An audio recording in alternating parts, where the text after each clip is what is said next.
자, 지금 저희 스튜디오에는 이창근 국민의힘 하남을 당협위원장, 이동학 전 더불어민주당 최고위원과 함께 박성배 변호사도 함께 하고 있습니다. 자, 변호사님, 지금까지 저희가 오후 3시부터 시작되는 10차 변론기일에 채택된 증인들에 대한 쟁점들을 짚어봤는데 이로써 증인들의 신문은 마무리되지 않을까 이런 분석이 많은데요. 그렇다면 그 이후에 헌재에서의 일정들은 어떻게 될까요?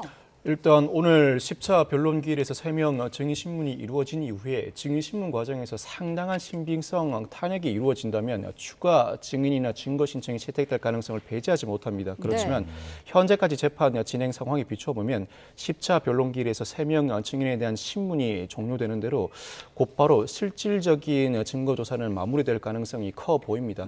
이후에는 11차 변론기일을 다음 주 화요일로 지정해 양측이 그동안 현출된 증거와 주장 사실을 정리해 입증 주장을 완벽하게 정리해 최종적으로 다듬는 과정을 밟을 것으로 보입니다. 그 이후 변론을 종결하고 약 2주 후에 선고기일을 지정할 것으로 보이는데 선고기일을 지정한다고 하더라도 헌법재판관 내부에서 각자 의견이 상당히 엇갈릴 경우에는 선고기일이 일부 늦춰질 가능성도 있습니다. 그렇지만 11차 변론기일로 이 사건 절차가 모두 종결됨을 전제로 한다면 늦어도 3월 중순을 넘기지는 않을 것으로 예상됩니다. 예. 자, 그 한덕수 국무총리의 그 탄핵 심판도 어제 있지 않았습니까? 변론을 곧바로 종결했는데 그러다 보니까 한덕수 총리의 결과가 대통령 선고와 순서를 어떻게 해야 하느냐 의견이 다양한 것 같습니다. 변호사님께서는 어떻게 전망하시나요? 윤 대통령 탄핵 심판 선고와 궤를 같이해서 한 총리에 대한 탄핵 심판 선고도 일정을 조율하는 것으로 보입니다. 사실 한 총리의 탄핵 심판 선고가 윤 대통령 탄핵 심판 선고의 선결 문제라고 볼 수는 없습니다. 아마 관련된 사건으로서 헌법재판관들이 모든 사건에 걸친 그 결론의 통일성을 기하기 위해서 선고기일을 미리 정해두지 않고 윤 대통령 탄핵 심판 선고기일에 맞춰서 관련된 사건의 선고기일을 별도로 지정하는 형태로 사건을 운영하고 있는 것으로 보입니다. 특히 한 총리의 경우에는 주된 탄핵 사유가 비상계엄 방조 헌법재판관 미임명입니다. 이 중에서도 중요한 부분이 비상계엄 방조인데 단순히 윤 대통령의 비상계엄 선포를 막지 못한 수준을 넘어서서 비상계엄 선포를 도와주었다는 혐의를 내포하고 있습니다. 이 사실관계를 파악하는 과정에서는 윤 대통령의 비상계엄이 위헌 위법임을 전제로 하고 있으므로 그 결론은 어느 정도 논리의 궤를 같이 해야 하는 측면은 분명히 존재합니다. 일정 부분 그 쟁점이 중복되는 만큼 윤 대통령의 탄핵 심판 사건과 한 총리 탄핵 심판 사건 아마 동시에 재판관들이 그 결론을 내리는 평의를 진행하고 결론이 내려지면 각자의 선고기일을 동시에 잡거나 하루 정도의 텀을 두고 그 선고를 연이어 열 것으로 예상됩니다. 대통령은 선고를 먼저 할 것으로 보시는 거죠? 네네. 네. 자, 지금 저희가 경기도 의왕에 있는 서울구치소의 모습을 보여드리고 있습니다. 아마도 잠시 뒤쯤에는 윤석열 대통령이 서울중앙지방법원으로 출발을 할 것으로 보이는데요. 자, 이 시각 현장 화면을 보고 계시는데 차량의 이동이 아까보다 조금 많아졌습니다. 조금 분주해지는 그런 모습을 볼 수가 있습니다. 자, 10시에 형사재판 첫 공판 준비 기일 열리는데요. 일단 윤석열 대통령의 형사재판 내용도 다시 한번 짚어보겠습니다. 혐의가 내란 우두머리 혐의인 거죠? 네, 내란 우두머리 혐의로 이미 기소가 된 상황이고 오늘 첫 공판 준비 기일이 열립니다. 사실 공판 준비 기일에는 굳이 피고인이 출석할 필요가 없습니다. 공판 준비 기일에는 실질적인 심리가 아니라 검사와 변호인이 향후 입증 계획을 어떠한 방식으로 수립할 것이며 절차 진행을 어떠한 방식으로 이어나갈 것인지 협의하는 단계라고 할 수 있습니다. 공판 준비 기일은 보통 한 번 내지는 2번으로 마무리 짓고 그 과정에서 정리된 내용에 따라 공판을 이어나가기 마련인데 그 과정에서 증거 신청을 미리 하지 않게 되면 정작 공판 단계에서는 추가로 신청하는 증거 신청을 받아들이지 않기도 합니다. 최종적인 모든 절차가 마무리되어야 하는 상황인데 1회 공판 준비기일로 마무리되지 않으면 2회, 나아가서 3회 공판 준비기일이 추가로 진행될 수 있습니다. 그렇지만 이 사건의 경우에는 특이하게도 구속 직후에 윤 대통령 측이 구속 취소 청구를 함으로써 1회 공판 준비 기일과 구속 취소 신문 기일이 동시에 진행되게 됩니다. 이에 따라서 윤 대통령이 직접 법정에 출석할 것이고 공판 준비 기일과 구속 취소 신문 기일은 비공개 재판입니다. 형사재판, 통상의 형사재판과 다르게 비공개 재판인 만큼 네. 실시간 그 영상이 외부로 반출되지는 않습니다. 그렇지만 그 내부에서 논의되는 내용은 아마 추후 보도로 이어질 것으로 보이는데 윤 대통령이 비교적 자유롭게 비공개 재판 과정에서 자신의 입장을 적극적으로 개진할 것으로 보이고 네. 구속 취소 신문과 더불어서 공판 준비 기일에서 각종 쟁점을 다루는 과정에서도 일부 쟁점이 상당 부분 중첩됩니다. 즉 구속 취소의 사유와 공판 준비 기일에서 윤 대통령 측이 주장할 사유가 중첩되는 만큼 직접 출석하는 윤 대통령이 자신의 입장, 즉 공수처가 수사권을 보유하고 있지 않다든지 구속기간 산입에 오류가 있다는 등의 주장을 적극적으로 개진할 것으로 보입니다. 예. 네. 자, 지금 보여드리는 화면 왼쪽이 경기도 의왕의 서울구치소고요. 이곳에서 윤석열 대통령이 출발하게 됩니다. 그리고 오른쪽이 오늘 10시에 오전 10시에 공판 준비 기일이 열리는 서울중앙지법입니다.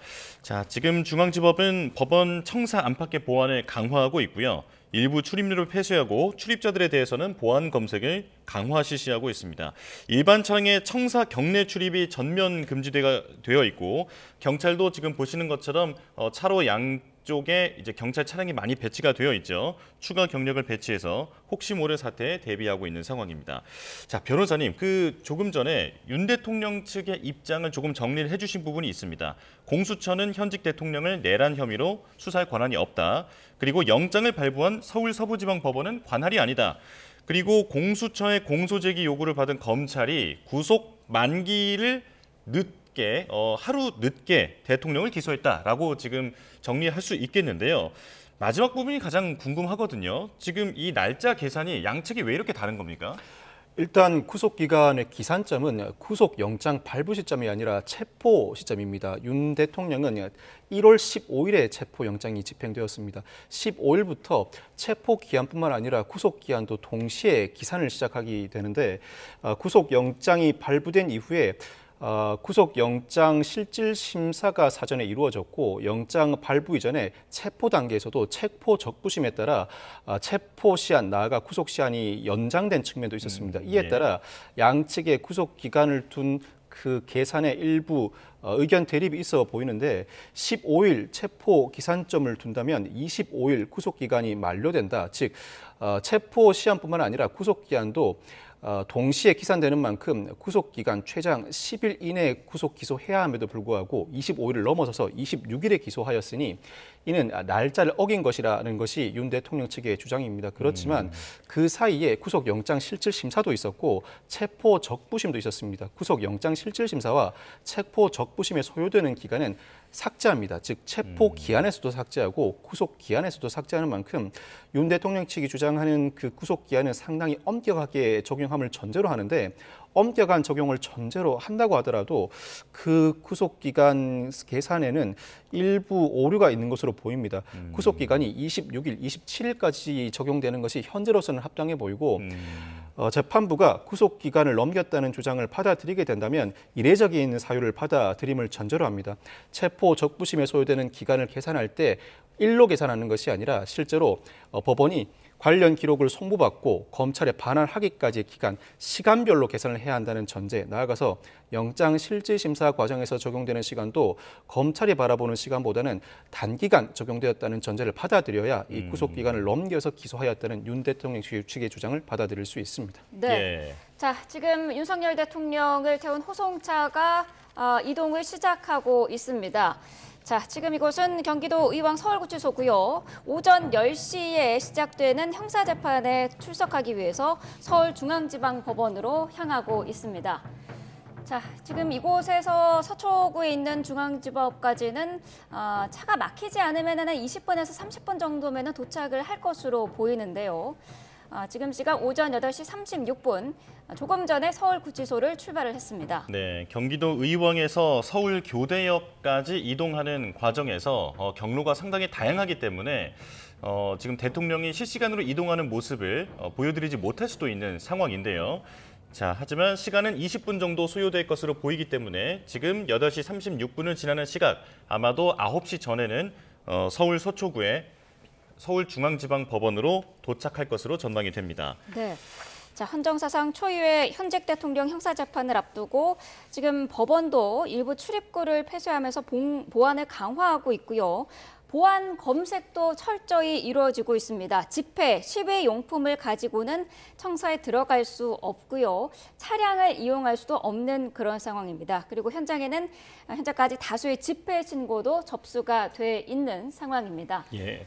자, 그리고 대통령이 도착하면 지금 알려지기로는 구속 피의자 전용 통로로 법정에 출석할 것이다라고 지금 보도가 나와 있는데 변호사님, 지금 어떤 식으로 이동한다라는 건지 조금 자세히 설명을 해주실까요? 서초구의 서울중앙지방법원에 도착하게 되면 현재 중앙지방법원의 보안 상태에 비춰보면 정문은 폐쇄하고 동문만 개방한 것으로 보입니다. 일반 네. 차량의 출입을 제한하고 동문을 통해서 윤 대통령의 차량이 입장할 것으로 보이는데 형사법정은 서관에 위치하고 있습니다. 민사법정은 동관에 위치하고 있고 형사법정은 서관에 위치하고 있는 만큼 동문을 통해서 출입한다면 이 전체적인 청사를 삥 둘러가서 서관 앞에 정차할 것으로 보입니다. 여기서부터 호송 차량에서 내린 구속 피고인의 경우에는 일반 법정을 출입하는 일반인과 다르게 별도 통로가 마련되어 있습니다. 예. 즉 호송차에 내린 윤 대통령은 교도관의 호위를 받은 상태로 서관에 위치한 형사법정으로 이어지는 별도 마련된 통로를 통해서 법정으로 출석할 것으로 보입니다. 특히 이 사건 공판 준비 절차와 구속 취소 신문은 비공개 재판으로서 일반 법정에서 진행하기도 합니다만 간이 사무실 형태, 간이 법정에서 진행하는 경우도 있습니다. 이 사건은 어떤 법정에서 진행할지 알 수 없습니다만 통상 일반인이 출입을 하는 법정과 다른 별도 공간에서 재판을 진행할 가능성도 높아 보이고 통로도 일반인이 출입하지 못하는 통로, 법정도 일반인이 출입하지 못하는 법정인 만큼 상당히 보안이 철저하게 유지된 상태로 절차가 진행될 것으로 예상됩니다. 예. 네. 변호사님, 그렇다면 헌법재판소에 출석할 때는 그동안 곧바로 지하 주차장으로 이동했기 때문에 저희가 화면을 통해서 대통령의 모습을 직접 보여드릴 수는 없었는데 이번에도 모습을 직접 볼 수는 없는 건가요? 모습을 볼 가능성은 있습니다. 일반 형사법정에서 물론 일반인이 출입하지 못하는 통로를 통해서 구속된 피고인이 출석합니다만 호송차에서 내리고 그 통로로 입출입하는 모습은 충분히 외부에서도 목격 가능합니다. 그 모습이 종종 언론 보도를 통해 포착되기도 하는데 윤 대통령의 출입 모습이 오늘 포착될 가능성을 배제하지는 못할 것 같습니다. 네. 예. 오늘 사실 공판 준비 기일이기 때문에 윤석열 대통령이 직접 출석한 의무는 없습니다만 구속 취소 신문이 함께 열리는 만큼 직접 의견을 밝히겠다 이런 의지로 오늘 출석을 하는 그런 상황입니다. 앞서서 구속 취소와 관련된 이야기를 나눠봤는데 이 구속 취소 신문이요. 윤석열 대통령이 지난 4일에 구속 취소 청구를 냈고 이게 청구 접수일로부터 원래는 7일 이내에 법원이 취소 여부를 결정해야 하는데 재판부가 결정을 하루 앞두고 이게 양측의 입장을 법정에서 들어보기로 하자 이렇게 결정을 한 거지 않습니까?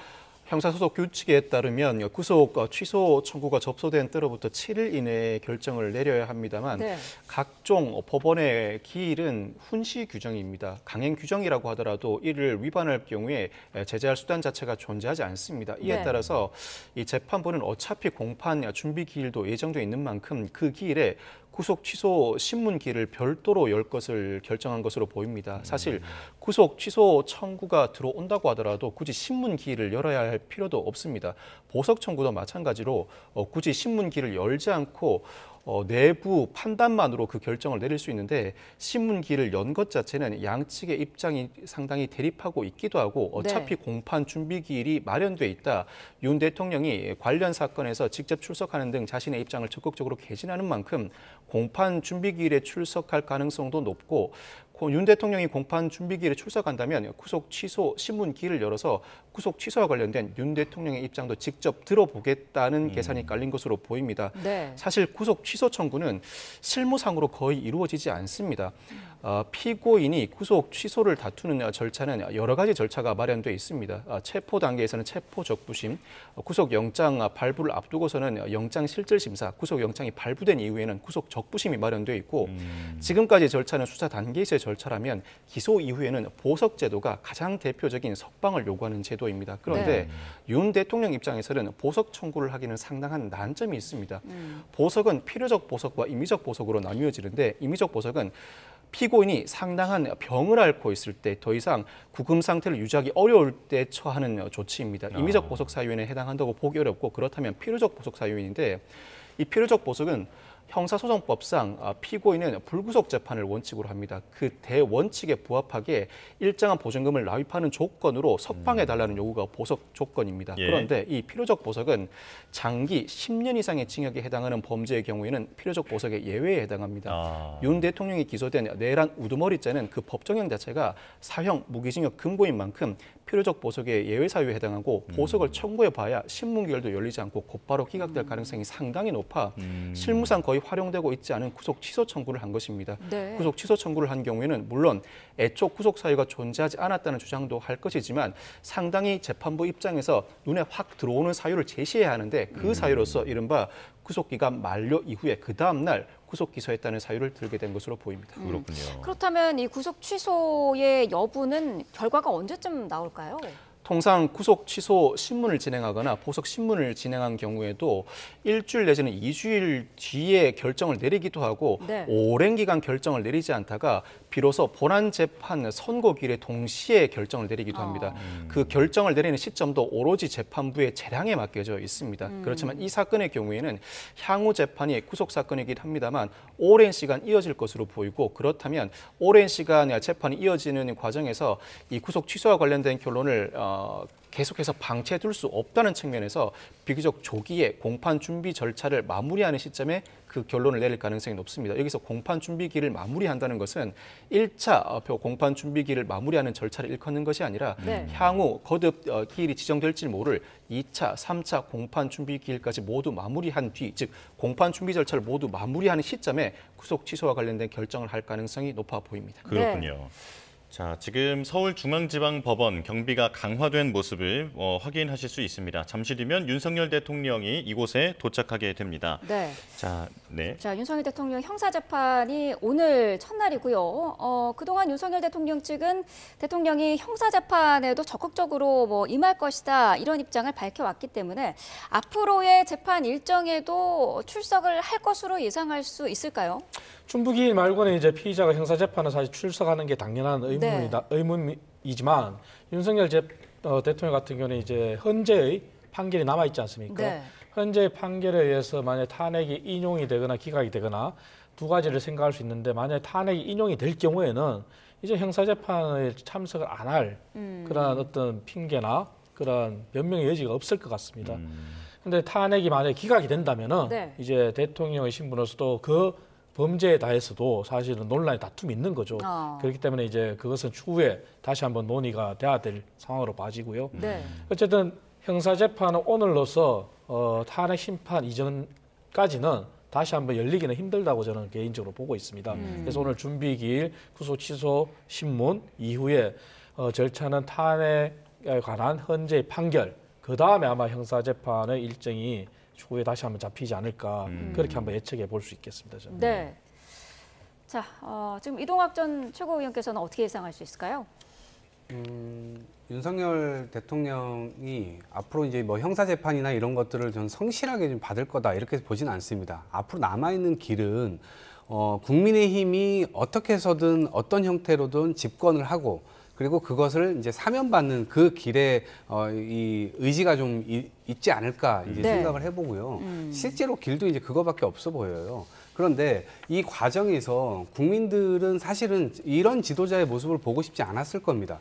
되게 비겁하고 이런 잘못을 본인이 저질렀음에도 불구하고 끝까지 인정하지 않고 뻔뻔하게 오히려 부하들이 그런 책임이 있다. 내가 부숴라, 뭐 총을 쏴라, 뭐 이런 지시를 한 적이 없다라고 얘기를 하고 있고 부하들은 오히려 그런 지시를 받았다. 있다라고 얘기를 하고 있지 않습니까? 오늘 이제 보도된 것도 이진우 수방사령관의 경우 여러 차례 이제 전화를 받았는데 왜 자꾸 들어가라고 하십니까라고 역청을 냈다는 거 아닙니까? 대통령에게.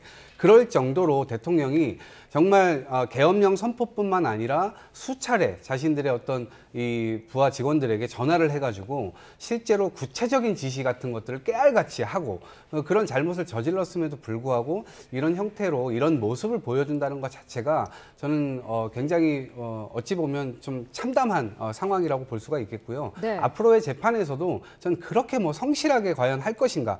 다만 신경 써서 여론전 정도는 신경을 쓸 텐데 앞으로 대선전이 들어갈 경우에는 국민의힘에서 윤석열 대통령에게 그동안 끌려왔다면 이제는 본인들이 어떤 대선권 집권을 어떤 창출하기 위해서라도 윤석열 대통령이 계속 나서서 여론의 한마디 할 때마다 지지율이 떨어지는 걸 느낄 겁니다. 그러면 이제까지와의 태도와는 좀 다르게 윤석열 대통령의 어떤 언행을 자제시키지 않을까? 그런 측면에서 보면 윤석열 대통령이 뭐 자주 이렇게 앞으로 나오고 이런 것들은 좀 지금보다는 수위가 좀 낮아지지 않을까 싶습니다. 예. 네.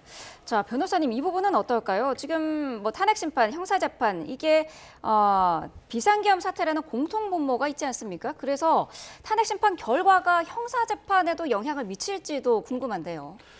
영향이 아주 없지는 않을 것입니다. 물론 탄핵 심판의 요건이 형사 재판 요건보다는 완화되어 있습니다. 탄핵 네. 심판은 그 조치가 위헌 위법으로서 중대한 위헌 위법에 해당하는지를 판단하는 절차인 반면에 형사 재판은 위법일 뿐만 아니라 형사 책임을 과할 정도로 중대한 법 위반을 자행하였는가, 특히 형사 절차 진행 과정에서 피고인이 부동의하는 경우에는 자신의 수사 단계에서의 피의자 신문 조서뿐만 아니라 공범의 피의자 신문 조서도 모두 유죄의 증거로 사용하지 못합니다. 네. 사용할 수 있는 증거에 제한이 있을 뿐만 아니라 나아가서 형사상 즉 형법 구성 요건에 온전히 부합해야 유죄 여부를 판단해 형량을 책정할 수 있는 만큼 그 요건이 상당히 엄격합니다. 그렇지만 탄핵 심판이 먼저 그 결론이 내려지고 그 과정에서 탄핵 심판 인용에 이른다면 위헌 위법임이 비교적 자명해지는 상황입니다. 네. 이 위헌 위법임이 자명해지는 상황에서 내란죄 구성 요건에 부합하는지 여부만을 별도로 판단하면 되는 이상 탄핵 심판의 결론은 형사 재판에 일부 영향을 미칠 수 있지만 탄핵 심판이 인용된다고 해서 형사 재판에서 반드시 유죄가 선고된다는 선결 문제는 아니라고 할 수 있습니다. 네. 예. 자, 지금까지 탄핵 심판에 윤석열 대통령이 직접 출석해서 했던 발언들의 시간만 모아봐도 대략 1시간 정도 된다고 하거든요. 뭐랄까요, 전략적인 판단에 의한 발언이라고 볼 수 있을 것 같은데 이 전략적 효과, 이 부분에 대해서는 두 분의 평가가 좀 궁금하거든요. 대통령이 직접 탄핵 심판에 나와서 이렇게 강변하는 모습 어떻게 보십니까? 사실 대통령의 발언 시간이 만약에 재판관이 정인에 대한 직접 신문을 계속 허가했다면 더 늘어났겠죠. 하지만 처음 김용현 전 장관에 대한 신문만 허가를 하고 그 외에는 이제 허가를 하지 않았지 않습니까? 변호인을 통해서 해라 그렇게 하고 때로는 이제 윤 대통령한테 이제 자유 발언 형태로 발언권을 준 상황인데요. 대통령의 그러한 발언들이 사실은 굉장히 부메랑으로 나쁘게 저는 돌아왔다고 그렇게 보고 있습니다. 예. 왜냐하면은 대통령의 발언들은 모든 게 탄핵의 아니다, 요건이 안 된다. 왜냐하면은 비상계엄을 했지만 비상계엄을 할 수밖에 없었던 동기 그리고 결론적인 부분에 초점이 맞춰져 있습니다. 모든 것이. 예. 그러나 비상계엄을 하는 과정에서의 어떤 위법성이나 적법성에 대해서는 전혀 다루고 있지 않거든요. 그런데 모든 현재 재판관들이나 현재 국회 청구한 청구인 측에서는 그 비상계엄을 하게 된 동기가 아니라 비상계엄의 과정에 초점을 맞추고 있단 말이죠. 그래서 그 과정에 있어서 위법성이나 어떤 위헌성이 지금 정인 신문을 통해서 계속 증명을 하려고 하고 있는 거고요. 그래서 윤석열 대통령의 그러한 발언들이 결론적으로는 본인이 좀 더 진솔하게 모든 과정을 소상히 하는 게 아니라 두리뭉실하게 넘어가고 본인이 연결고리를 끊고 본인은 결과론적으로 아무것도 일어나지 않았다. 그게 강변하다 보니 오히려 그 부분이 본인한테는 최종적으로 마이너스 요인이 아닐까 저는 그렇게 보고 있습니다. 예, 저희가 그래픽으로도 다시 한번 정리해서 보여드리고 있습니다. 아무 일도 없었다. 그리고 호수위의 달 그림자 발언도 화제가 됐었고요. 탄핵 공작이라는 발언도 있었습니다. 자, 이전 최고께서는 어떻게 보셨습니까? 저도 이제 생각나는 뭐 문장들이 몇 개 있는데요. 뭐 예산을 안 줘서 그랬다. 근데 사실 그것은 사실관계와 다릅니다. 이미 여야가 그 부분에 대해서는 논의를 진행을 하고 있었고요. 국회에서도 12월 2일 날 이미 결정이 돼서 12월 10일까지 논의를 다 진행하기로 했었습니다. 그런데 예산을 안 줬다? 12월 3일 날 계엄 선포하지 않았습니까? 논의를 진행하기로 하고 계속해서 논의를 진행하고 있었기 때문에 대통령의 그 말은 맞지가 않고요. 호수 위의 달 그림자는 2년 반 동안 재임하는 기간 동안 이 호수 위의 달 그림자를 쫓았던 건 대통령입니다. 오히려 극우 유튜브를 보는 그런 것이 그 미천이 이번 선거를 통해서 드러나게 됐고요. 그다음에 부정선거를 굉장히 강조를 하지 않았습니까? 그럼 대통령이 도대체 어떤 유튜브를 보고 어떠한 사람들로부터 어떠한 참모들로부터 어떤 보고를 받는지 이 과정을 통해서 국민들 앞에 그 미천을 다 드러내게 된 겁니다. 그렇기 때문에 이 과정 자체가 뭐 아예 소득이 없진 않았다라는 저는 판단을 해보는데요. 실제로 다시는 이러한 어떤 이 정치 권에 이렇게 갑자기 뭐 어떻게 보면 지금 국민의힘에서 용병이라고 지금 표시를 하지 않습니까? 용병이라는 사람들을 갑자기 급작스럽게 대비를 시켜가지고 대통령으로 만들 만큼 국민의 삶을 그런 방식으로 위험한 방식으로 이제는 맡겨서는 안 되겠다라고 하는 일종의 이 반어적인 상황도 있을 것 같고요. 그리고 대통령이 지금까지 보여줬던 모습 자체가 헌법 이 재판소에서 제대로 된 어떤 대응을 한다기보다는 계속해서 여론에 뭔가 계속 이 자신의 어떤 몸을 기대는 그런 모습을 보여줬기 때문에 국민들 역시도 이런 부분에 있어서는 대단히 위험하다라고 판단을 하게 될 것이고 국민의힘 자체가 앞으로 이러한 흐름에 계속해서 편승하는 모습으로 간다고 한다면 국민의힘 역시도 국민들의 어떤 심판 이런 것들을 피하기 어려울 거다라는 말씀 드립니다. 예. 네. 자, 오전 8시 36분쯤에 윤석열 대통령이 서울 구치소를 출발을 한 상태입니다. 지금 아직까지는 이동을 하고 있을 것으로 보입니다. 시간상 한 20분에서 30분 정도가 걸릴 것으로 예상이 되고 있습니다. 자, 지금 보이는 화면이 서초역 부근인 것 같은데요. 네, 그렇습니다. 서초역인데 지금 곧 이곳을 대통령이 탄 호송차가 지나갈 것으로 보입니다. 예. 자, 지금 보이고 있네요. 지금 서초역을 지나가고 있습니다. 자, 이제 서초역 바로 옆에 있는 교대역 부근에 이 서울중앙지방법원이 있기 때문에 지금 사실상 거의 도착했다라고 보면 될 것 같고요. 자, 8시 35분에 출발해서 대략 20분도 채 걸리지 않았습니다. 네. 자, 헌재 나온 핵심 관련자들의 증언이 검찰 조사와 달라진 경우가 많아서 이 부분을 윤석열 대통령 측이 검찰 조서의 증거 능력을 인정하겠다라는 헌재의 불만을 표출하기도 했는데 앞서서 변호사님께서 짚어주셨습니다마는 형사재판에서는 검찰 조서가 본인이 증거 채택에 반대를 하면 증거로 사용할 수 없지 않습니까? 그렇다면은 앞으로 대통령의 형사재판에서는 법원에서 나오는 증언들이 가장 중요하다 이렇게 볼 수가 있을까요? 꼭 그렇지도 않습니다. 그 이유가 2020년 형사소송법이 개정된 이후에 공범의 피의자 신문조서는 검찰 단계에서 작성되었다고 하더라도 이 사건 당사자인 피고인이 증거 부동의를 하게 되면 유죄의 증거로 사용하지 못하는 것은 사실입니다. 네. 그렇지만 유죄의 증거로 사용하지 못한다는 의미이지 공범의 피의자 신문조서도 법정에서 진술하는 피고인의 진술의 신빙성을 탄핵하는 탄핵 증거로는 충분히 사용할 수 있고 기타 참고인의 진술조서는 증거를 부동의한다고 하더라도 검사가 그 참고인을 법정의 증인으로 불러내고 법정에 출석한 증인이 자신이 수사 단계에서 진술한 대로 기재되어 있고 서명 날인하였음을 인정하면 그대로 증거로 채택될 수 있습니다. 네. 즉 공범과 참고인은 그 본질을 달리합니다. 참고인의 진술을 탄핵하기 위해서는 증거 부동의를 한 이후 검사가 법정의 증인으로 불러낸 참고인의 진술을 신빙성 탄핵하는 절차를 밟아야 하고 현재 헌법재판소 법정에서 진행하는 것과 마찬가지로 신빙성 탄핵을 치열하게 진행함으로써 그 탄핵에 성공을 해내야 합니다. 그렇지 않으면 신빙성에 의심할 만한 정황이 없으면 수사 단계에서 작성된 여러 참고인들의 진술조서는 그대로 당사자인 윤 대통령 피고인의 유죄 입증의 증거 자료로 사용될 수 있습니다. 예. 네. 자, 지금 이 시각 서울중앙지방법원입니다. 윤석열 대통령이 도착했습니다. 자, 이제 서울구치소를 출발해서 대략 20분 만에 중앙지방법원으로 도착했는데요. 앞서 변호사님께서 말씀해 주신 것처럼 대통령이 호송차에서 내려서 만약 이동할 경우에는 어떤 카메라에도 노출될 수 있는 가능성도 있다라고 언급을 해 주셨는데 저희가 만약에 확보가 된다고 하면 바로 화면을 통해서 보여드리겠습니다. 네. 변호사님께서 지금 보시기에 대통령의 이동 동선은 어떻습니까? 지금 앞쪽으로는 차량으로 좀 막혀 있는 그런 상황인 것 같은데요. 아까 말씀드린 바는 정문은 폐쇄하고 네. 서문으로 입장할 것으로 예상된다고 했습니다만 현재 보니 그동안 폐쇄해왔던 정문을 임시로 열고 윤 대통령 차량만 입장을 하고 있는 것으로 보입니다. 저 네. 정문은 서울중앙지법과 서울중앙지검이 마주보고 있는 정문인데 서초역과 교대역 사이에 있는 통로를 통해서 입장하는 정문입니다.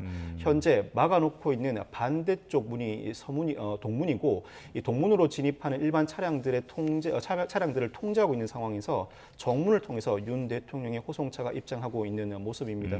입장하게 되면 곧바로 정문으로 입장하게 되면 형사법정에 있는 서문으로 가는 길은 더 짧습니다. 네. 곧바로 서문 앞에 하차할 것으로 보이고 서문 앞에 하차한 이후에 일반 구속 피고인들이 입장하는 통로를 통해서 입장할 것으로 보이는데 그 모습은 전반적으로 노출되진 않지만 다시 한번 말씀드리지만 보도 카메라에 포착될 가능성은 배제하지 못합니다. 현재 호송 차량이 줄줄이 입장하고 곧바로 다시 정문을 폐쇄하고 있는 것 같습니다. 네. 예. 자, 10시부터 형사재판과 구속 취소 신문이 함께 열리게 되는데 오후 3시에는 또 윤석열 대통령이 헌재로 가야 하거든요. 이 그 형사재판 구속 취소 신문에 걸리는 시간은 어느 정도로 예상할 수 있을까요? 사실 구속 취소 사건 신문 소요 시간은 그리 길지 않습니다. 영장 실질 심사는 양측의 의견 대립이나 특히 그동안 일방적으로 수사기관이 작성한 피의자 신문 조서나 참고인 진술 조서에 반박하는 과정에서 시간이 상당히 오래 소요됩니다.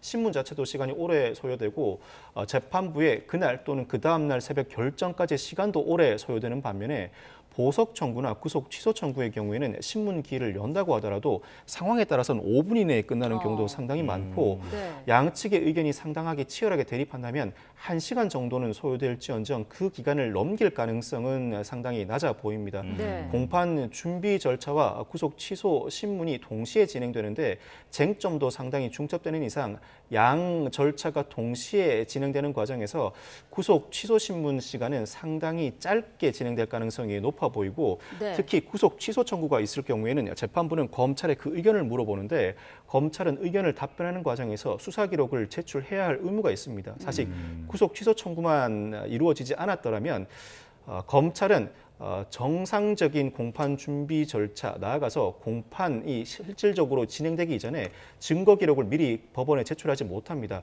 만약 법원에 미리 증거 기록을 제출하게 되면 법원은 이미 선입관을 가지고 재판을 담당하게 되는 이상 검사가 각종 수사 기록을 비롯한 증거 기록을 제출하는 시점은 참고인들이 법정의 증인으로 출석해서 자신이 진술한 대로 조서가 작성되었음을 인정한 이후, 즉 형사 재판이 상당 부분 진행된 이후에나 제출할 수 있는데 구속 취소 청구가 접수된 경우에는 검찰은 그 의견을 제시하는 과정에서 형사소송 규칙에 따라 수사 기록을 미리 제출해야 합니다. 이에 따라 재판부는 공판 준비 절차임에도 불구하고 검찰의 수사 기록을 상당히 검토한 상황에서 공판 준비 절차 나아가 구속 취소 신문을 진행할 것으로 보입니다. 예, 네. 지금 윤석열 대통령을 태운 파란색 법무부 호송차가 지나갔습니다. 자, 그리고 지금 주차장으로 들어가는 모습이라고 지금 현지에서 알려오고 있는데요. 네. 호송 차량이 서울법원 종합청사 지하 주차장으로 진입을 했고요. 내부 통로를 통해서 417호 대법정으로 이동을 할 것으로 보입니다. 자, 지금 조금 전에 윤석열 대통령이 탄 호송 차량은 지나갔습니다.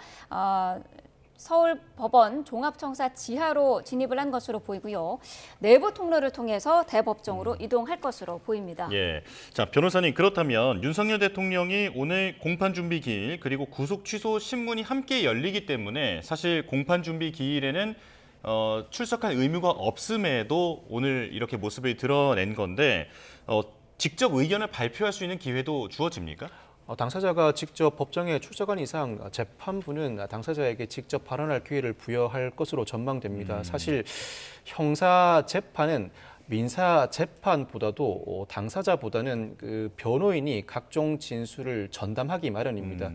쟁점과 관련된 진술뿐만 아니라 형사 사건을 진행하는 과정에서 각종 법률과 관련된 의문도 재판부가 변호인에게 묻지 당사자에게 묻는 경우는 드뭅니다. 당사자에게 질문을 하는 경우는 일정한 사실관계, 사건 당시 세세한 사실관계 의문이 있을 때 당사자에게 질문을 합니다. 그렇지만 이 사건의 경우 구속 취소 신문을 위해 윤 대통령이 직접 법정에 출석한 이상 물론 사전에 변호인에게 각종 법리적인 쟁점에 관한 질문을 진행하겠지만 윤 대통령에게도 중간중간 질문을 하거나 적어도 최후 변론의 형식으로 구속 취소 신문에 대한 당사자의 입장을 발언할 기회를 부여할 것으로 전망됩니다. 예. 네. 사실 오늘 그 탄핵심판 10차 변론기일이 오늘로 잡힌 부분에 대해서 윤석열 대통령 측이 연기를 요청을 했습니다만은 헌재에선 받아들이지 않았죠. 그러면서 오후 2시에 열리는 이제 신문을 오후 3시로 1시간 늦추는 정도로 마무리가 된 상태인데 지금 대통령 측에서는 계속해서 방어권이 침해를 받고 있다라는 주장을 하고 있습니다. 시간상의 문제도 그렇고 지금 대통령의 변호인단이 수십 명이 됩니다만은 탄핵 심판을 맡고 있는 변호인단과 형사재판을 맡고 있는 변호인단 그리고 이거를 함께 다루는 변호인도 한 10여 명 정도가 되는 것으로 알려지고 있는데 법률가가 보시기에 어떻습니까? 지금 오전에 이렇게 형사재판을 하고 오후에 바로 헌재 심판을 하는 거에 대해서는 큰 어떤 방어권 차원이라든지 그런 논란이 없을까요? 변호인들 입장에서는 상당히 일정이 무리인 것은 사실입니다. 네. 다만 헌법재판소가 10차 변론 기일을 지정하는 과정에서 오전에 형사 재판이 진행되는 사정을 들어 윤 대통령 측이 10차 변론기일 연기를 요청했음에도 받아들이지 않고 시간 조정만 했습니다. 사실 헌법재판소 재판관들도 일선 재판을 담당하다 재판관에 임명된 이들입니다. 공판 준비 절차와 구속 취소 신문 길이 오랜 시간이 걸리지 않는다는 사실을 익히 알고 있습니다. 특히 공판 준비 절차 나아가서 사실 구속 취소 신문도 굳이 당사자가 법정에 출석할 필요는 없습니다. 변호인의 각종 대응으로 충분히 대비가 가능한 이상 10차 변론기일을 굳이 연기할 필요까지는 느끼지 못하고 어차피 10차 변론기일에는 재판부, 당사자, 증인의 일정도 고려해야 할 뿐만 아니라 증인이 3명 출석하는 만큼 기일 변경 자체는 상당한 부담을 느끼되 방어권 보장 차원에서 시간을 1시간 늦춘 것으로 보입니다. 그럼에도 불구하고 윤 대통령 측 변호인은 오전에는 형사재판에 대비해야 하고 오후에는 헌법재판에 대비해야 한다. 나아가 헌법재판의 경우에는 증인 3명에 대한 신문사항도 준비해야 하는 만큼 상당한 부담이 따르는 것은 사실입니다. 그렇지만 또 한편으로는 형사재판과 헌법재판의 쟁점이 상당 부분 중첩되고 사실상 헌법재판도 형사재판에서 다룰 각종 수사기록이 현출되고 그 수사기록을 토대로 법정에 출석하는 증인의 신빙성을 탄핵하는 만큼 내용이 거의 대부분 중첩된다고 할 수 있습니다.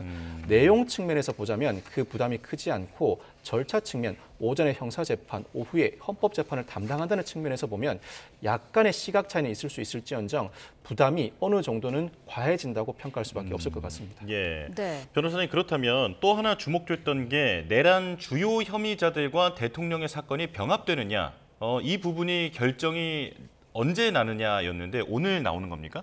오늘 나오거나 적어도 윤 대통령에 대한 공판 준비 절차가 마무리되는 시점에는 병합 여부를 결정할 것으로 보입니다. 이 사건 수사가 비교적 신속하게 진행된 이후에 방첩 사령관 등 군 고위 관계자들은 군사법원에 기소가 됐고 그 외에 민간인 신분의 피의자들은 모두 서울중앙지방법원 한 재판부에 기소가 단행된 상태입니다. 김용현 전 국방부 장관, 조지호 전 청장, 김봉식 전 서울청장, 노상원 전 정보사령관에 이어서 윤 대통령도 한 재판부가 사건을 담당하게 되었는데 각자 병행 심리 중인 이 사건을 병합해서 진행할 것인가? 병합 심리와 병행 심리의 차이점은 병합 심리를 하게 되면 절차상 공동 피고인으로 그 지위가 주어지게 됩니다. 한 재판을 진행하게 되면 모든 피고인들이 공동 피고인으로서 법정에 출석해야 하고 모든 절차를 동시에 진행하게 됩니다. 그리고 각자의 입장은 일부 엇갈릴 수 있을지언정 증인 신문도 동시에 진행되게 되고 각자가 피고인이지만 공동 피고인으로서 각 재판부의 절차 진행과 별개로 병합된 이후에는 각자가 서로의 증인으로 법정에 설 여지도 있습니다. 네. 이와 같은 절차가 진행되게 되면 상당 부분 결론의 통일성을 기할 수 있는 장점이 있고 실무상으로 한 피고인이 여러 사건이 진행되는 경우 그 한 피고인에 대한 여러 사건이 병합되면 피고인에게 유리합니다. 양형상 일부 감형되는 효과가 있습니다. 형법에 따라서. 그렇지만 여러 피고인이 병합된 경우에는 딱히 양형상 유리한 점은 없습니다. 다만 절차가 동일하게 진행되는 만큼 결론이 동일하고 각자가 절차를 진행하는 과정에서 나와 직접 관계된 공동 피고인이 어떤 주장을 하는지 비교적 선명하게 인지한 상태에서 방어권을 행사하기 용이한 측면은 분명히 존재합니다. 네. 그렇군요. 어쨌든 공소장이 큰 틀에서는 비슷하고 증거도 상당수가 겹치기 때문에 병합될 것이라는 관측이 많은 것 같은데 이게 근데 병합되면은 재판이 지연될 수도 있는 거 아닙니까? 오히려 병합되는 것이 이 사건들 전체가 병행 심리되는 과정에서 마지막 사건의 선고를 하기까지 시간보다는 덜 걸립니다. 병합돼서 진행하는 것이 병행 심리했을 때 예를 들어 100일 걸린다면 병합해서 진행하게 되면 한 사건을 진행하는 데 소요되는 시간은 더 오래 걸릴지언정 모든 사건을 병합해서 선고를 내리기까지의 시간은 70일 정도로 비교적 단기간에 마무리됩니다. 다만 네. 그 과정에서 병합 심리를 진행할지 여부를 결정하는 과정에서 피고인들의 의견을 듣게 되는데 피고인들의 입장에 따라서 병합 심리를 원하는 경우도 있고 병합 심리를 원치 않는 경우도 있습니다. 병합 심리를 원치 않는 경우에는 공동 피고인 중에 자신과 적대되는 적대적 공동 피고인이 존재하는 경우입니다. 적대적 공동 피고인이 존재하는 경우에는 병합 심리 과정에서 자신의 입장을 충분히 개진하지 못하는 측면이 있고 한 재판에서 두 피고인이 서로 상당히 불일치하는 진술을 한 경우에는 각자 진술의 신빙성에 상당한 의심을 받기 때문입니다. 각자의 입장이 어떠할지 모르겠습니다만 이 사건의 경우에는 일부 진술이 엇갈릴지언정 각자 피고인의 입장을 듣겠습니다만 재판부가 병합 심리를 결정할 가능성은 상당히 높아 보입니다. 이 재판부가 이 사건 재판을 온전히 담당하면서 다른 사건은 추가로 당분간 배당받지 않기로 결정한 상황입니다. 집중 심리가 가능한 이상 되도록이면 병합해서 심리를 진행할 가능성, 즉 병합 심리를 결정할 가능성이 높아 보입니다. 예. 검찰이 일전에 내란 사건 예상 증인 수가 520여 명이고 서류만 4만 쪽이 넘는다라고 언급한 적이 있는데 그렇다면 대통령 형사재판이 장기전이 될 가능성이 높다 이렇게 볼 수 있을까요? 재판부가 이와 같이 언급한 이유는 피고인이 대량으로 증거 부동의를 한 이상 형사재판에서 증거 부동의를 하게 되면 검사는 반드시 참고인을 법정의 증인으로 세워야 합니다. 증인 신문이 그만큼 상당 기간 많이 진행될 수밖에 없는데 이와 같은 사정인 상황을 재판부가 미리 고지했다고 볼 수 있습니다. 실제로 520명에 대한 증인 신문이 이루어진다는 것은 물리적으로 불가능합니다. 이와 같은 상황이니 피고인 측도 증거 동의할 증인에 대해서는 동의를 해달라는 요청이라고 볼 수 있습니다. 어느 정도 공판 준비 절차가 진행되는 과정에서 증거 동의할 증인들을 마무리하게 되면 적어도 100명을 넘지 않는 수준에서 증인 신문이 이루어질 것으로 보이고 100명 정도의 증인 신문도 상당히 많은 증인 신문이라고 할 수 있습니다. 그에 따라서 병합 심리 가능성은 더 높아지게 됩니다. 병합 심리를 하지 않으면 각자 재판에서 이 증인들을 각자 별도로 증인으로 법정에 세워야 하는 상당한 부담이 따르게 됩니다. 병합 심리를 진행하는 과정에서 특히 이 사건은 구속 사건입니다. 구속 사건은 한 피고인별로 1심이 최장 구속할 수 있는 기간이 6개월로 제한돼 있습니다. 6개월 이내에는 선고를 해야 하는 부담이 상당 부분 작용하게 됩니다. 물론 6개월 이내에 모든 증인 신문이 맞춰지지 않은 상황에서는 선고를 강행할 수 없으니 6개월 구속 기간이 만료된 시점에서는 재판부가 석방을 단행할 수밖에 없습니다. 석방할 때는 그냥 석방하는 형태보다는 실무상 보석의 형태로 석방하게 됩니다. 보석의 형태로 석방해야 일정한 인물과의 접촉을 금지한다든가 주거지 제한의 조건을 부과할 수 있기 때문입니다. 그런데 이 사건은 그 중요도에 비춰보거나 여러 사건이 동시에 진행되는 상황에 비춰본다면 반드시 6개월 구속기간 이전에는 선고를 하려는 시도를 상당히 강하게 할 가능성이 높아 보여서 병합 심리를 결정하고 여러 증인에 대한 증인 신문 수를 제한하는 상황에서 6개월 이내에는 어떠한 형태로든 선고할 가능성이 높아 보입니다. 아, 그렇군요. 자, 그리고 공판 준비 기일이 조금 전에 그 비공개로 진행된다라고 말씀하시지 않았습니까? 그렇다면 이 공판 준비 기일이라는 게 양측의 의견을 듣고 증거 목록을 정리하는 절차로 알고 있는데 그 양쪽이 어떤 증거를 제출했는지 같은 게 이제 외부로도 좀 공개가 될 수 있습니까? 외부로 공개된다기보다 증거와 관련된 의견을 제시하는 과정에서 그 의견이 외부로 공유될 수 있고 그 의견을 전달받는다면 어떠한 증거가 제시되었는지 충분히 추단할 수 있습니다. 특히 공판 준비 절차 과정에서 가장 중요한 부분은 520명의 증인 부동의 중에서 추릴 부분을 추리는 것입니다. 현실적으로 증인 신문을 520명 진행하는 것 자체가 물리적으로 불가능한 만큼 재판부는 피고인 측에 증거 동의할 부분은 증거 동의를 해달라, 굳이 부동의할 이유가 없지 않나. 그리고 주요한 증인에 대해서만 증거 부동의하고 비교적 중요도가 떨어지는 증인에 대해서는 증거 동의를 해달라는 요청을 적극적으로 개진할 가능성이 높습니다.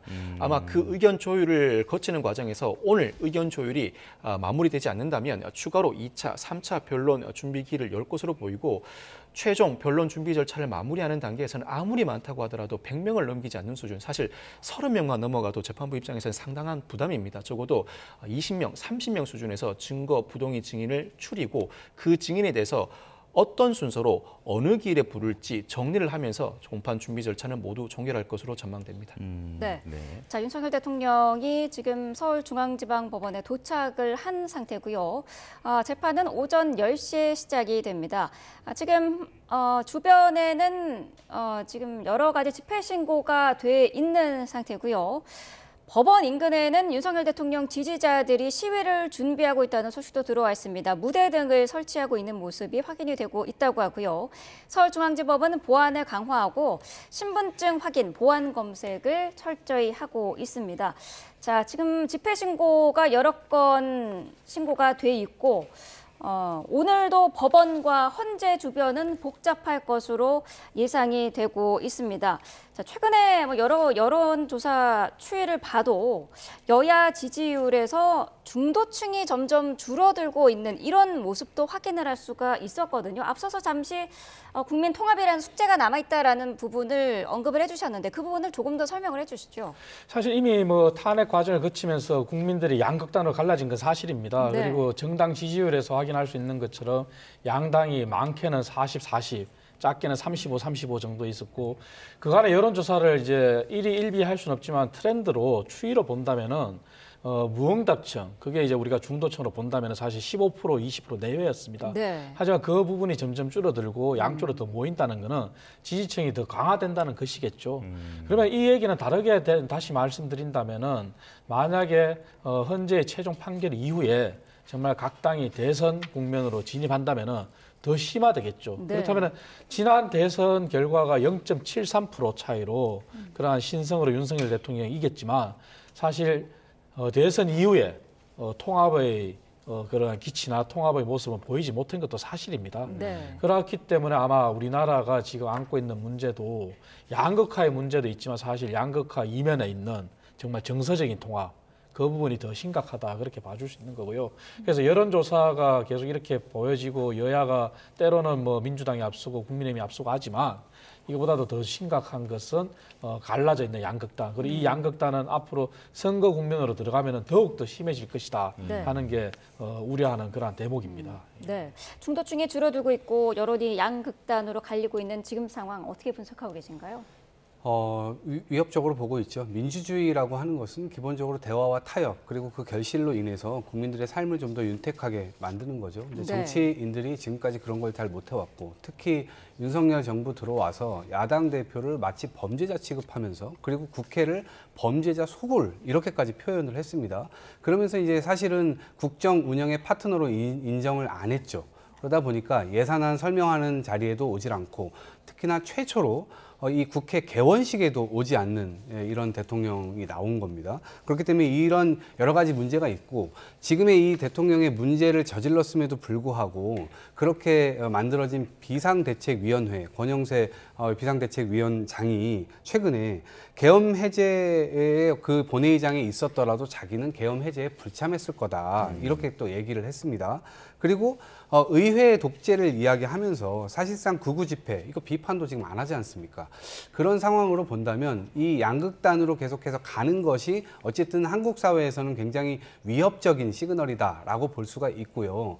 특히 이 탄핵 심판이 진행되는 이 과정에서 부정선거라고 하는 것, 그 다음에 중국이라고 하는 것, 이렇게 혐중, 마치 이제 혐오적인 어떤 그런 내용들을 중점적으로 이 변론에 채택을 하게 되면서 사실상 그 주장을 했던 구구파들이 윤석열 대통령과 국민의힘을 이용해서 활용해서 지금 아예 주류화되는 과정으로 가고 있거든요. 네. 이렇게 되면 헌법 질서라고 하는 것 자체가 유지되기가 굉장히 어렵습니다. 그래서 우리가 합의했던 것, 법치주의 합의했고 민주주의 합의했고 그래서 헌정 질서 내에서 운영하고 있는 선거 제도를 통해서 국민의 마음을 서로 얻기 위한 경쟁을 하고 있는 것인데 기본적으로 그런 합의했던 내용을 다 판을 깨는 방식으로 가서는 대단히 위험하다라는 생각이 듭니다. 네. 사실 대통령에 대해서 이제 많은 지적을 해주셨는데요. 사실은 통합을 위해서는 정치권 전체가 반성해야 되는 게 대통령도 사실은 문제점이 있었던 것도 사실이지만 의회의 권력도 독재적이고 독점적이었던 것도 사실입니다. 네. 그래서 지금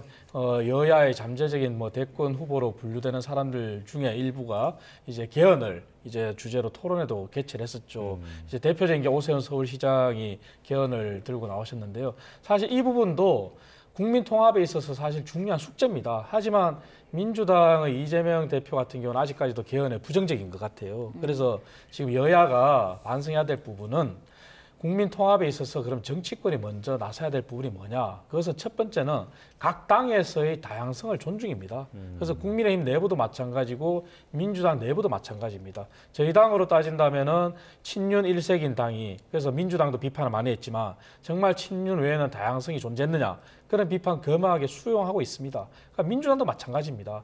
이재명을 필두로 한 친명 일색이 과연 민주주의의 다양성을 존중하느냐 그걸 반성해야 되고요. 그리고 나아가서는 각 당의 밖에서 봤을 때 개헌 논의나 그리고 대통령제 그리고 개헌 논의는 국회도 마찬가지입니다.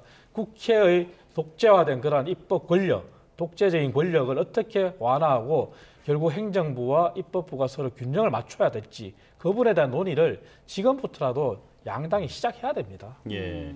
자, 사실 지금 윤석열 대통령 측은 탄핵 심판 결과에 승복하겠다라고 밝히면서도 우리법 연구회에 헌재가 포위됐다라면서 편향성을 문제 삼고 있습니다. 자, 최근에 또 여당도 헌재를 항의 방문하기도 했었고요. 지지자들이 재판관 집 앞에서 시위를 열기도 했었는데, 자, 헌재에 대한 공정성 문제 제기 지금 야권은 어떻게 보고 있습니까? 그러니까요. 달을 가리키는 그 손가락이 자꾸 잘못됐다 이렇게 이야기를 하고 있는 겁니다. 기본적으로 헌법재판소의 이 재판관들은 9명으로 구성이 되죠. 3위는 대법원장이 추천을 하고 3위는 대통령이 추천을 하고요. 3위는 국회가 추천을 합니다. 그런데 그 과정에서 이분들이 예를 들면 재판관으로 15년 이상을 재직하고 나름대로의 어떤 검증 과정을 다 거칩니다. 그리고 견제와 균형, 삼권 분립의 어떤 원리에 따라서 각자가 추천을 하는 겁니다. 대통령은 그것을 그냥 형식적으로 절차만 밟아서 임명을 할 뿐 대통령에게 9명 모두에 대한 추천 권한이 있는 건 아닙니다.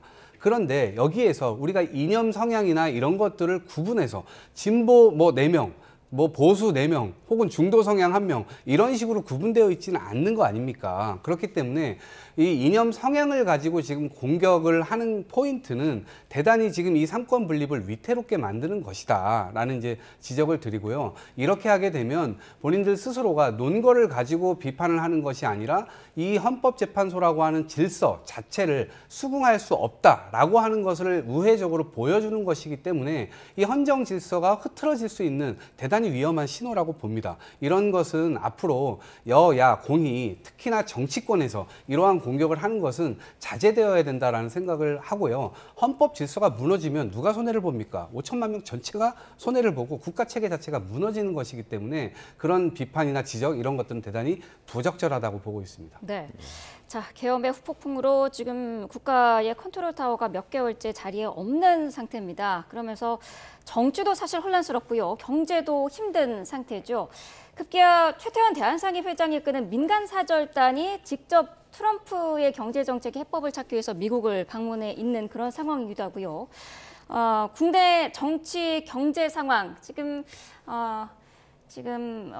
그 계엄 상황 이후에 좀 어떻게 분석을 하고 계시나요? 어떤 상황이라고 보고 계세요? 뭐 정치는 아까 말씀드린 대로 이제 양극단으로 갈라진 그런 상황이 이제 여실히 보여주고 있는 네. 사실이고요.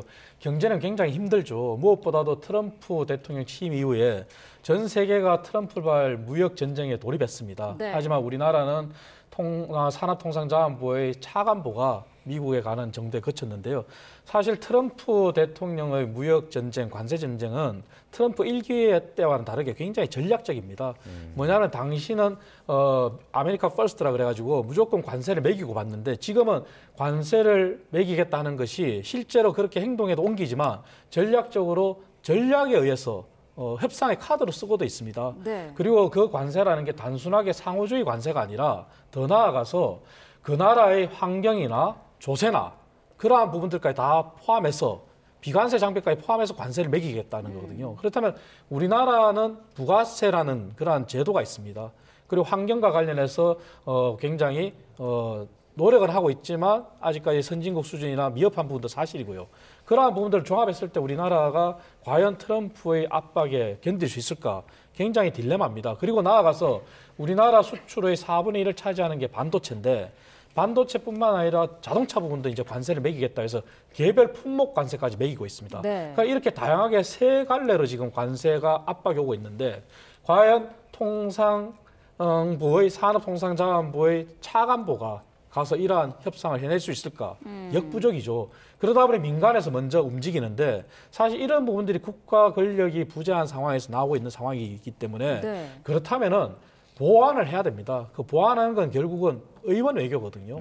과거에도 의원 외교를 통해서 해결한 부분이 많습니다. 네. 그래서 우리한테 남은 시간이 이제 4월 1일밖에 없습니다.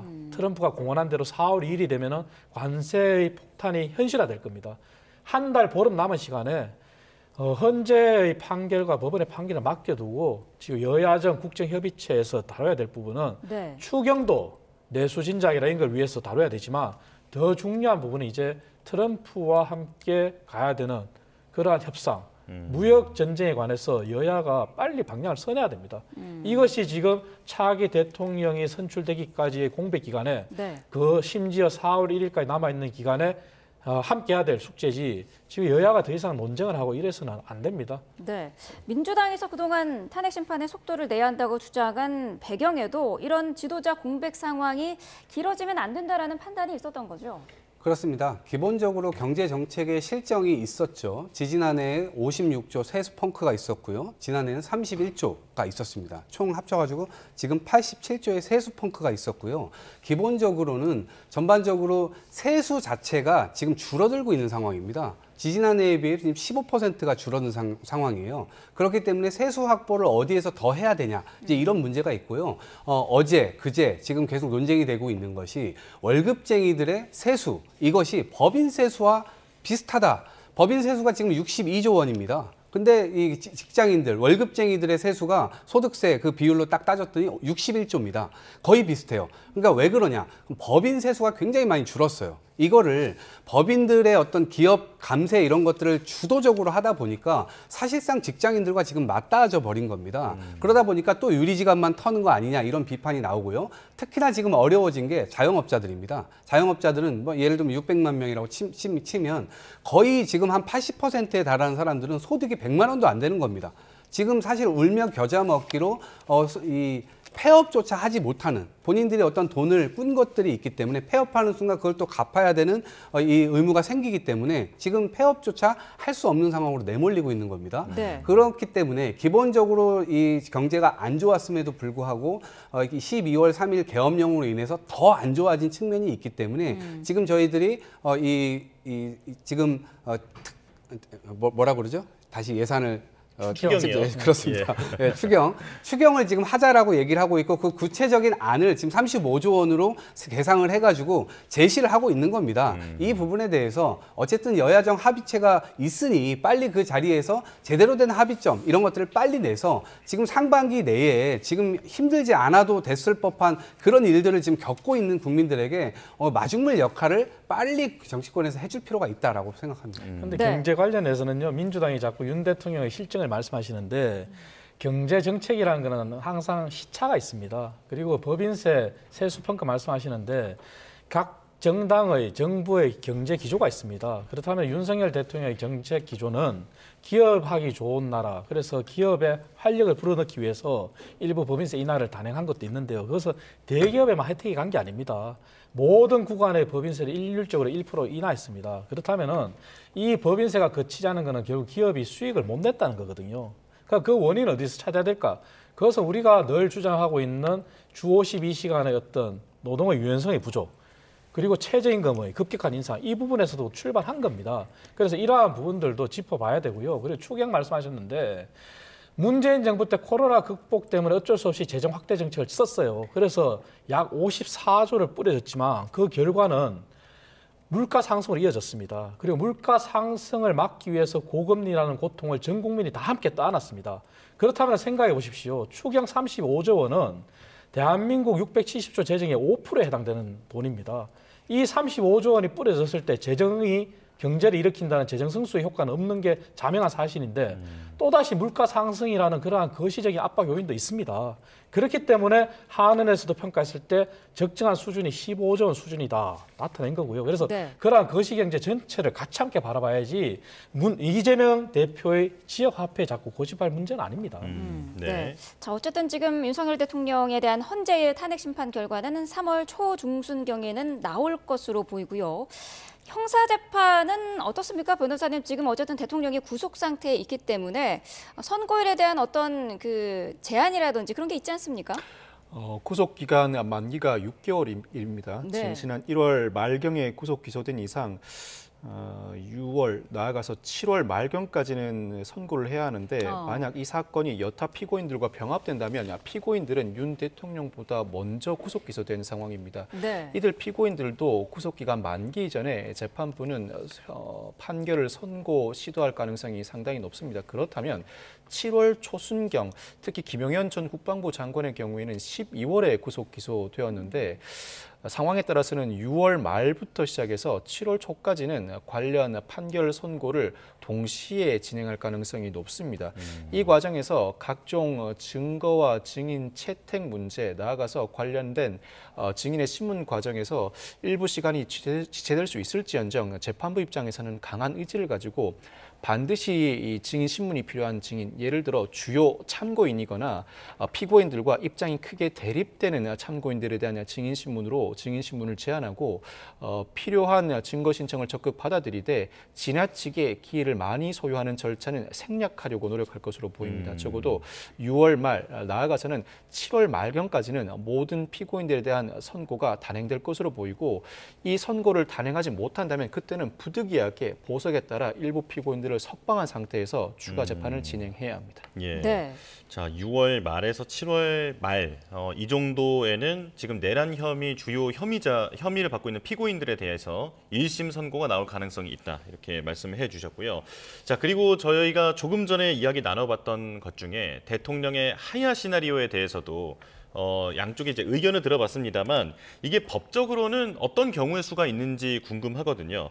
만약에 윤석열 대통령이 스스로 하야를 하게 된다면 이 탄핵 심판은 어떻게 되는 것인지, 하지 않는다면 또 어떻게 되는 것인지 설명을 좀 해주실까요?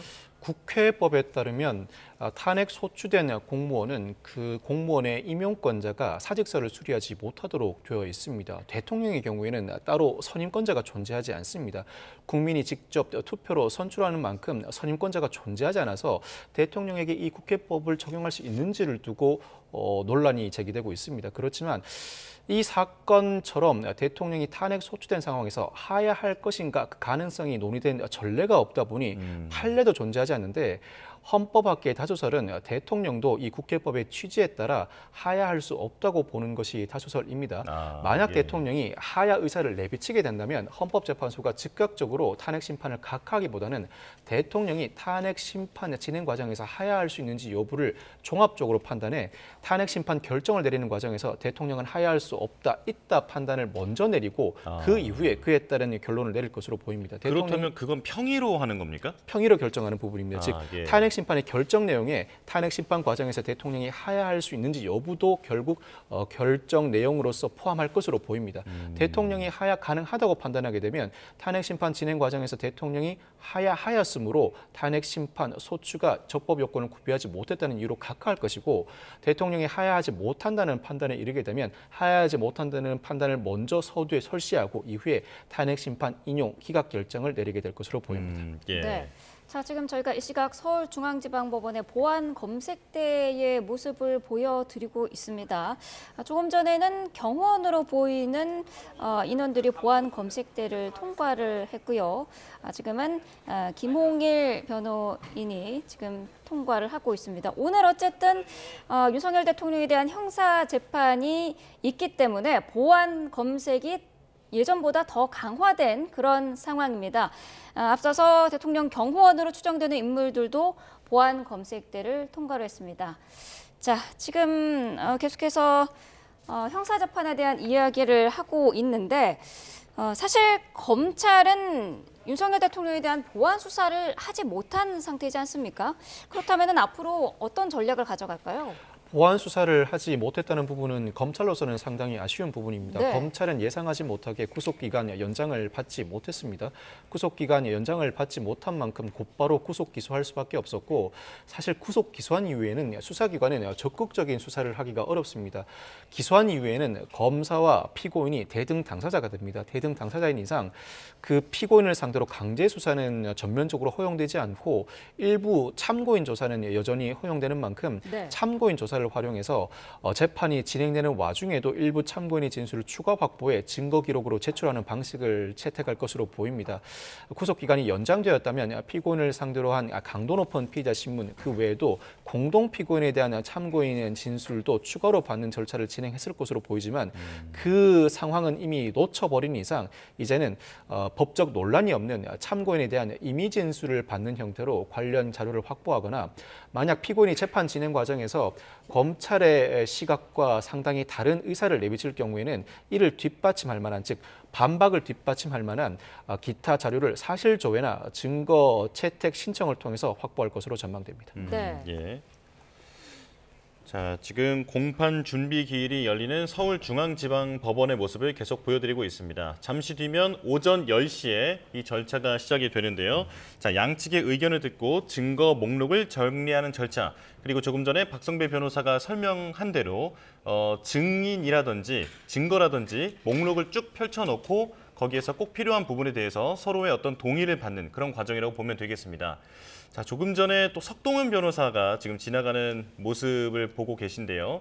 지금 대통령 변호인단도 안으로 들어갔고 그리고 경호 인력도 법원 안쪽으로 들어가는 모습을 저희가 보여드렸습니다. 네.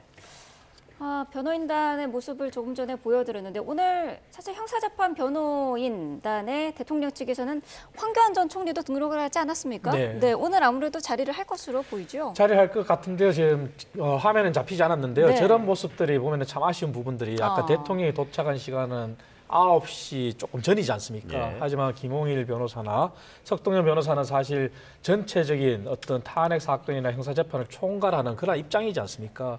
그런데 도착하는 그러한 모습이 시간이 굉장히 늦단 말이죠.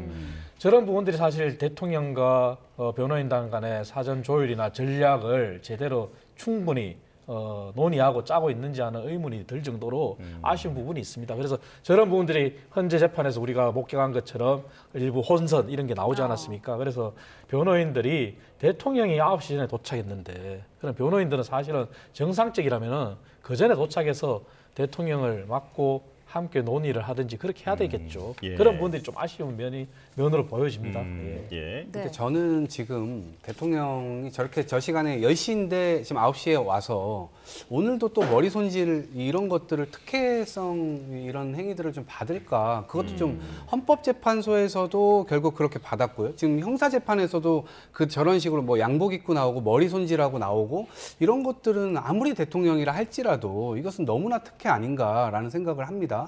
그래서 아마 저 변호인들도 뭐 어쨌든 대통령이 머리 손질해야 되는 시간이 있으니까 그걸 계산해서 아마 좀 뒤늦게 온 것이 아닌가 싶은데 저는 지금 이 헌정 질서라고 하는 게 만인에게 평등해야 되는 것인데 대통령이 이렇게 내란죄를 저질렀음에도 불구하고 그 범죄의 이 혐의를 받기 위해 재판소에 가는데도 모든 어떤 말끔한 어떤 이 형태를 계속해서 유지시켜준다는 것 자체가 만인이 평등하지 않다라는 걸 역설적으로 보여주는 것이기 때문에 저는 대단히 잘못됐다 이렇게 봅니다. 오늘도 과연 머리 손질을 하고 나올지 저는 그게 좀 기대가 되는데요. 네. 예.